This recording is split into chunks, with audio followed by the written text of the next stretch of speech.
Jeremiah will soon bring rice. He never forgets us. God bless that madman. If only they knew why he shares bags of white rice every Christmas. Every December, Jeremiah shares bags of rice, and the village gathers like it is a festival of its own. They say some people are born with good hearts. Jeremiah is one of them. God remembered Umuka the day he became rich, and every year, as the rice changes hands, no one asks why he never misses a December. This story will teach you that good deeds can carry untold histories, and that sometimes, a man's kindness is born from a place too painful to forget. If you love good stories that feel real, then subscribe to this channel. Now let's get back to the story. In Umuka village, December belonged to Jeremiah. By the time the nights grew cold, people already knew what was coming. They spoke about it at the stream, in the market, and during evening prayers. Jeremiah will soon bring rice. He never forgets us. God bless that man. Every December, trucks arrived early in the morning. White bags of rice were offloaded carefully and stacked neatly under the mango tree in his compound. By noon, the village had gathered. Old women came with big sacks and bowls, young mothers balanced babies on their backs, children stood barefoot, eyes fixed on the bags as though staring too long might make them disappear. Jeremiah always sat on a wooden chair beside the rice, greeting people one by one.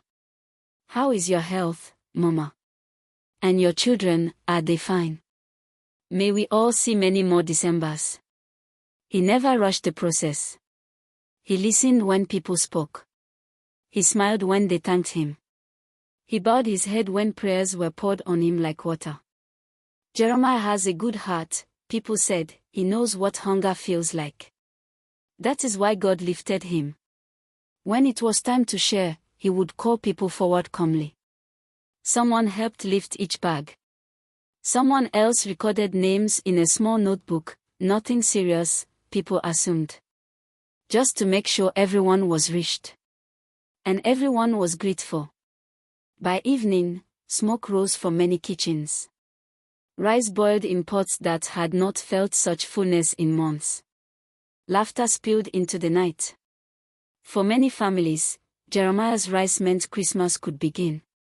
That night, as he stood alone in his compound, listening to distant songs, Jeremiah felt something close to peace. He always did.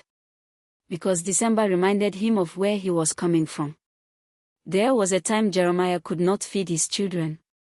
A time when December brought fear instead of joy. Back then, his house was a single room with cracked walls and a leaking roof. His wife would measure Gary carefully, pretending the portion was enough for everyone. "Eat, I am not hungry," she would say, pushing her share toward the children. Jeremiah knew she was lying. His mother lived with them then, old, weak, and sick often. Her eyes were cloudy, but they still searched his face every time he came home. "My son," she would ask softly, "have you eaten?" He would smile and nod. Some nights, he sat outside until everyone slept, because shame was louder indoors. Work was scarce. Money disappeared as soon as it came. His children grew thin. His mother's medicines remained unbought. And every December, the village celebrated while he counted losses. There was a year he could not afford rice at all. On Christmas morning, his children watched neighbors cook, inhaling the smell of food they would not taste. His mother prayed quietly, asking God to let her see her grandchildren grow strong. That was the December that broke him. He walked the village aimlessly, avoiding greetings, avoiding questions. That was when he made a silent promise to himself, one born from hunger, shame, and desperation. If his life ever changed, if he ever escaped poverty, December would never pass without rice. Not for him. Not for anyone around him. Years later, as Jeremiah watched people walk home with bags of rice balanced on their heads, that promise echoed inside him. Women sang his praises, men spoke of his generosity, children laughed freely. "Jeremiah is a blessing to this village," someone said loudly. "A true son of the soil," another added. Jeremiah smiled.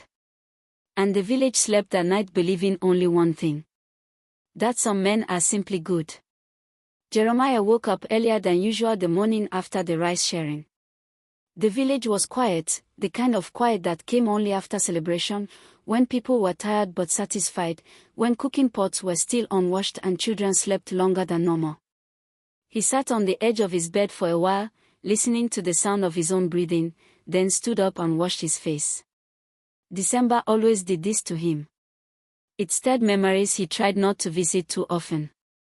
By the time the sun climbed higher, people began stopping by his compound again, not for rice this time, but to greet him properly. Jeremiah, God will reward you. My children slept happy because of you. You have done well, my brother. He received them all with humility, waving away praise like it was too heavy to carry. It is God, he kept saying. I am only a vessel. In the afternoon, he sat alone under the mango tree, a small brown notebook resting on his lap. It was nothing special. The cover was soft from age, the edges curled inward. Inside were names written in careful handwriting, some with dates beside them, some without. To anyone passing by, it looked like the kind of book a man used to track favors or obligations, who had been helped, who had not, who to remember next year. Jeremiah flipped through it slowly. He paused at certain names, nodding slightly, as if confirming something only he understood. Then he closed the book and exhaled. People liked to think generosity was simple. Give. Smile. Move on. But Jeremiah knew better. If you truly wanted to help people, you had to be intentional. You had to know who needed help the most, not just today, but tomorrow.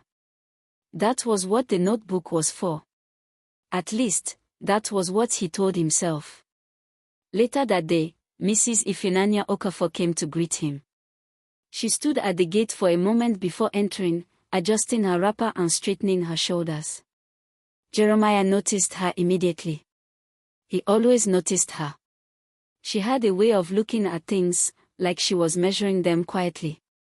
You did well yesterday, she said when she reached him. The village is grateful. Thank you, Madam Teacher, he replied. How are the children? They are fine, she said. Then, after a pause, some more than others. Jeremiah smiled politely. They spoke briefly about school, about the Harmattan Code, about how prices were rising again. Ordinary conversation. Safe conversation. But as she turned to leave, her eyes drifted to the notebook on his table. You like to keep records, she said lightly. He nodded. It helps me remember. Memory is important, she replied. Especially in a place like this. Her tone was gentle, but something about it lingered long after she left. That night, Jeremiah could not sleep. He lay beside his wife, staring at the darkness, listening to the sound of his mother's breathing from the next room. Age had bent her body, but her spirit was stubborn. She refused to leave this world until she was certain her son was safe from poverty. Mama suffered too much, people often said. They were right. Jeremiah remembered the nights she cried quietly, thinking no one heard her. He remembered the day she collapsed because he could not afford her drugs. He remembered the humiliation of borrowing food. Those memories were the reason the notebook existed. Because when you have suffered like that, you become afraid of forgetting. The next few days passed with visits, laughter, and praise. The rice sharing became the story of the season. Other rich men hide, people said. Jeremiah shows himself. He doesn't wait for election before helping. He is not proud. Jeremiah heard it all. And every time, something tight inside him loosened. By the end of the week, the village returned to normal life. The excitement faded. The rice bags disappeared into kitchens and memories. But the notebook remained. One evening, Jeremiah sat with it again, this time adding a few notes. Children he had noticed standing alert, homes that felt full of conversation, families where hunger had not yet killed hope. He paused, pen hovering, then wrote carefully. Outside, voices drifted through the air, people still talking about him. May his children never lack. May his hands never be empty. May God increase him. Jeremiah closed the notebook and pressed it to his chest. They did not know how much those prayers mattered to him. They did not know how afraid he was of returning to that one-room house, of watching his children grow thin again, of hearing his mother apologize for being alive. All they knew was this. Every December, Jeremiah shared rice. And every December, he reminded the village that kindness still lived among them.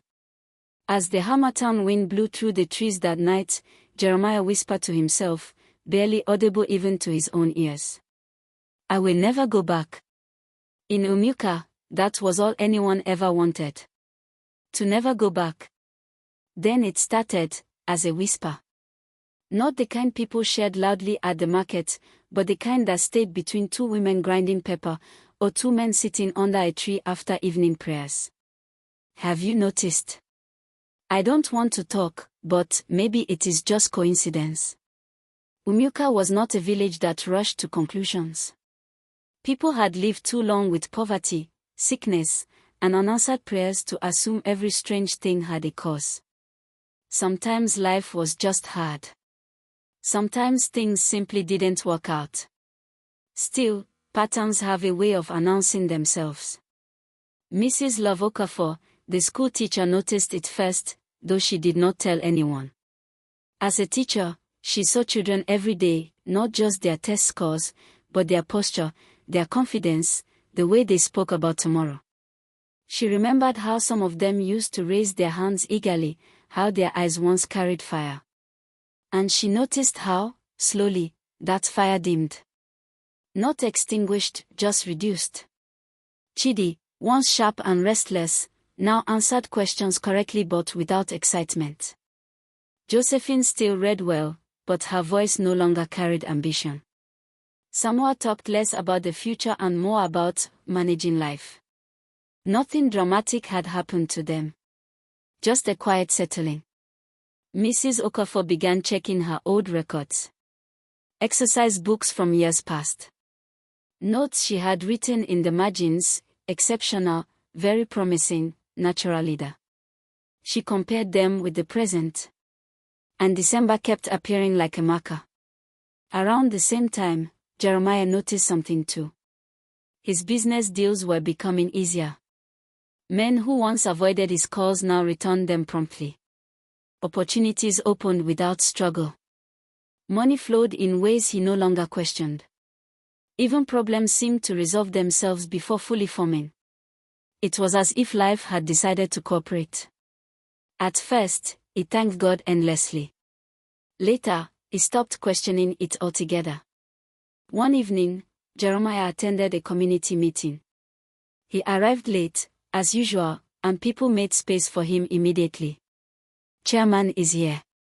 Give him front seat. As discussions went on, Jeremiah found himself listening less to the words and more to the room itself. He noticed how some people deferred to him instinctively, how his opinions carried weight even when he spoke casually. Power, he realized, was quiet. After the meeting, an old man approached him.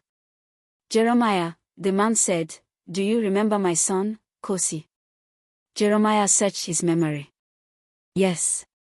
The boy that wanted to go to the city. The old man nodded. He never went. There was no accusation in his tone. Just statement. He is still here. He farms. He is okay, the man continued. But sometimes I wonder what would have happened if. He didn't finish the sentence. Jeremiah murmured something polite and moved on, but the words followed him home. If. That night, he opened the notebook again. He had never counted the names before. He did now.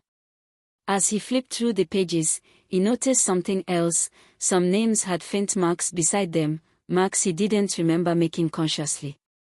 Symbols that felt familiar. He closed the book quickly. Fear rose in his chest, sudden and unwelcome. The next day, Mrs. Okafor visited Mama Kosi. They sat together in the woman's small living room, drinking weak tea. "Your son is healthy," Mrs. Okafor said carefully. "Yes," Mama Kosi replied. "Healthy, but tired." "Tired?" "He wakes up tired. Sleeps tired. Like a man twice his age." Mrs. Okafor nodded slowly. That evening, she walked home with a growing certainty she could no longer ignore. Something was being taken. Not money, not health. Something quieter. Something that did not scream when it left. December came and went again. Jeremiah shared rice once more. People praised him louder than before. "May your pocket never dry. May your enemies scatter. You are a gift to this village." Children laughed. Pots boiled. The ritual repeated itself perfectly. But this time, Jeremiah felt uneasy. He noticed how easily people accepted what he gave. How gratitude flowed without hesitation. How nobody ever asked questions. That night, his mother called him to her room. "My son," she said weakly, "people love you." "Yes, Mama." "It is good," she continued, "but remember, when people praise you too much, look at your hands." Jeremiah frowned. "Why?" "To be sure you still recognize them." He laughed lightly, but her words stayed. A week later, Mrs. Okafor stood at the edge of the village square, watching Jeremiah greet people. She saw the way the notebook never left his side, she saw how certain families were always included, she saw how children with quiet strength clustered near their parents. And for the first time, she allowed the thought to form clearly in her mind. What if Jeremiah's generosity was doing more than feeding people? The idea frightened her. Not because it accused Jeremiah, but because it suggested something far worse. That some exchanges did not need consent. Only acceptance. As night fell over Umuka, praise still echoed in conversations. "Jeremiah is a good man. God sent him. We are lucky." And Jeremiah, standing alone in his compound, whispered again to himself, "I will never go back." He did not notice that each time he said it, the notebook felt heavier. Mrs. Love Okafor stopped attending December celebrations the following year. It was not a protest. It was not anger. It was caution. She still greeted people. Still smiled. Still taught her classes with the same patience. But when conversations turned to Jeremiah's rice, she grew quiet. She listened more than she spoke, collecting words the way some people collect firewood, slowly, carefully, knowing they would be needed later. By then, the pattern had become impossible for her to ignore. Children who once dreamed loudly now spoke in smaller sentences. Young men who should have been restless with ambition had learned contentment too early. Nothing was wrong with them, and that was the strangest part. They were fine. Just fixed. Mrs. Okafor began to write things down. Dates, names, December after December. She noticed how families who declined the rice, usually out of pride or absence, often experienced small breakthroughs later. A job in town. A child winning a scholarship. A sudden turn of luck that felt unearned. At first, she was afraid to draw conclusions. Then she realized fear was exactly what silence fed on. One afternoon, she walked to Jeremiah's compound again. This time, she did not come to greet. She came to ask a question. Jeremiah welcomed her as always, offering her a chair. "You look tired," he said. "So do you," she replied. He smiled faintly. They spoke about nothing for a while, school, the heat, his mother's health. Ordinary words, placed carefully like stepping stones across a river. Then Mrs. Okafor spoke. "Jeremiah," she said softly, "do you ever wonder what your rice does after people eat it?" The question landed gently. Too gently. Jeremiah's smile froze. "It feeds them," he said. "And after that?" Silence. she continued before he could stop her. Do you ever notice how some lives stop expanding after December? Jeremiah stood up slowly. That is a strange thing to say, he replied. I am a teacher, she said. Not a gossip. His voice hardened. Be careful with patterns. They can lie. She stood too. So can praise. The notebook lay on the table between them. Mrs. Okafor's eyes rested on it. You keep records, she said. What do you record? Jeremiah picked up the notebook and held it to his chest. Memories, he replied. Or debts. The word slipped out before she could pull it back. The room went cold. Jeremiah's face changed, not into anger, but into something older. Fear. You should go, he said quietly.